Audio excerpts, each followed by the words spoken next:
பெருமதிப்பிற்கும் மரியாதைக்கும் உரிய நூல் காஞ்சி அன்பர்கள் அனைவருக்கும் கோவை திருக்குறள் சிந்தனையாளர் எஸ் பொன்னுசாமியின் பணிவான வணக்கம். இன்று திருக்குறளில் மழை நீர் இது குறித்து பேச விளைகிறேன். கடந்த 2 பதிவுகளிலும் மழை அது தொடர்பாக அது தங்கி இருக்கக்கூடிய நீர் தங்கி இருக்கக்கூடிய இடங்கள் எவை எவை என்று பார்த்து கொண்டு வருகிறோம். அந்த அடிப்படையில் இன்று பொருட்பாலுக்குள் நாம் நுழைய இருக்கிறோம். பொருட்பாலில் வள்ளுவப் பெருந்தகை கல்வி என்கின்ற அதிகாரத்தில் அவர் இந்த கிணறு என்கின்ற ஒன்றை குறித்து பேச இருக்கிறார். கற்க கசடர கற்பவை கற்றபின் நிற்க அதற்கு தக என்று அந்த அதிகாரத்தை துவங்குகின்ற வள்ளுவப் பெருந்தகை தொட்டனை தூறும் மணற்கேணி மாந்தருக்கு கற்றனை தூறும் அறிவு என்கிறார். மணலிலே தோண்ட தோண்ட உள்ளே நீர் ஊறிக்கொண்டே வரும். அதுபோல் நூல்களை கற்க கற்க அறிவு ஊறும் வளரும் என்று குறிப்பிடுகிறார். இந்த இடத்திலே நீர் தங்கக்கூடிய கிணற்றை கேணி என்று குறிப்பிடுகிறார். அடுத்த இடத்தில் 46வது அதிகாரம் சிற்றினம் சேராமை. சிற்றினம் அஞ்சும் பெருமை சிறுமைதான் சுற்றமாச் சூழ்ந்துவிடும் என்று இந்த அதிகாரத்தை துவக்குகின்ற வள்ளுவ பெருந்தகை நிலத்தியல்பால் நீர் பிரிந்தற்றாகும் மாந்தர்க்கு இனத்தியல்பதாகும் அறிவு என்று குறிப்பிடுகிறார். மழை நீரானது தான் எந்த இடத்திலே விழுகிறதோ அந்த இடத்தின் தன்மைக்கு ஏற்ப அந்த மண்ணின் தன்மைக்கு ஏற்ப மாறுகிறது. அதுபோல அறிவானதும் யாரோடு சேர்கிறோமோ அந்த இனத்திற்கு ஏற்றபடி மாறும். நிலத்தியல்பால் நீர் திரிந்தற்றாகும் மாந்தருக்கு இனத்து இயல்பதாகும் அறிவு. தான் சேரக்கூடிய அந்த இடத்தை பொறுத்து அறிவு மாறும். அதனால் நல்ல இனத்தாரோடு சேர வேண்டும். நல்ல மழை நீரானது நல்ல இடத்திலே விழுந்தால் அதை நாம் பயன்படுத்துவோம் அல்லவா? அதுபோல அறிவும் நன்றாக வளர வேண்டும் என்று இந்த இடத்திலே குறிப்பிடுகிறார்.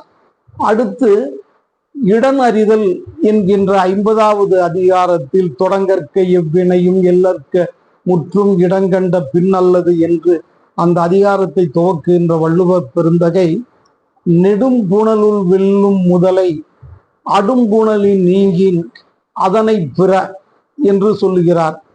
ஒரு முதலை நீருக்குள் எல்லா உயிர்களையும் வென்றுவிடும். நீருக்கு வெளியே எல்லா உயிர்களும் முதலையை வென்றுவிடும். வாசுப மாணிக்கனார் இதனை இவ்வாறு ஒரு நயமாக சொல்லுகிறார். நீருக்குள் முதலை ஏனைய உயிர்களை வெல்லும், வெளியே முதலையும் மற்ற உயிர்கள் வென்றுவிடும் என்று இது பிரிதி மொழிதல் அணியை சேர்ந்தது என்று சொல்கிறார். முன்பு நான் சொன்ன தொட்டனை தூறும் மணற்கேணி அது எடுத்துக்காட்டு ஓமை அணியை உரியது. இந்த அணி பிரிதி மொழிதல் அணி என்று குறிப்பிடுகிறார். அதற்கு அடுத்தது நீரை குறித்து பேசுகின்ற பொழுது கடல் என்று சொல்கிறார். கடலோட கால்வல் நெடுந்தேர் கடலோடும் நாவாயும் ஓடா நிலத்து என்று குறிப்பிடுகிறார். இந்த குறள் மிக முக்கியமான குறள்.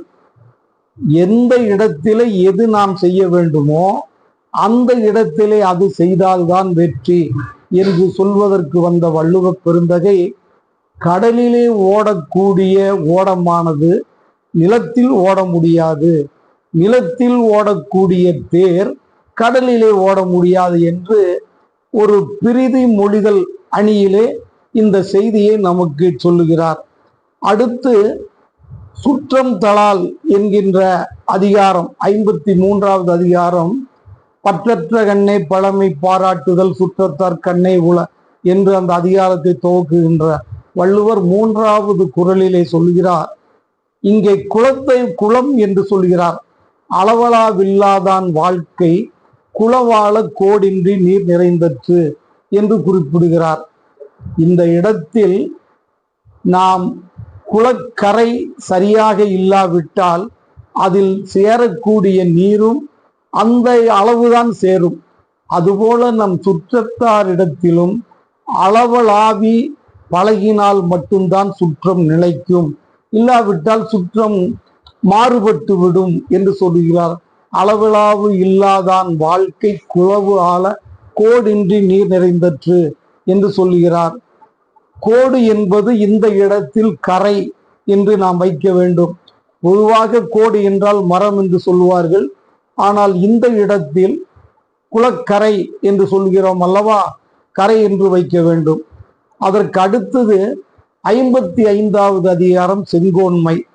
இந்த இடத்தில் வள்ளுவ பெருந்தகை நேரடியாக மலையை குறித்து சொல்லாவிட்டாலும் அதே செய்தியை மறைமுகமாக பேசுகிறார். இந்த அதிகாரத்தில் ஓர்ந்து கண்ணோடாது இறை புரிந்து யார் மாட்டும் தேர்ந்து செய்வதே முறை என்று 55வது அதிகாரத்தை துவங்குகின்ற வள்ளுவ பெருந்தகை வான் நோக்கி வாழும் உலகெல்லாம் மன்னவன் கோல் நோக்கி வாழும் குடி என்று சொல்கிறார்.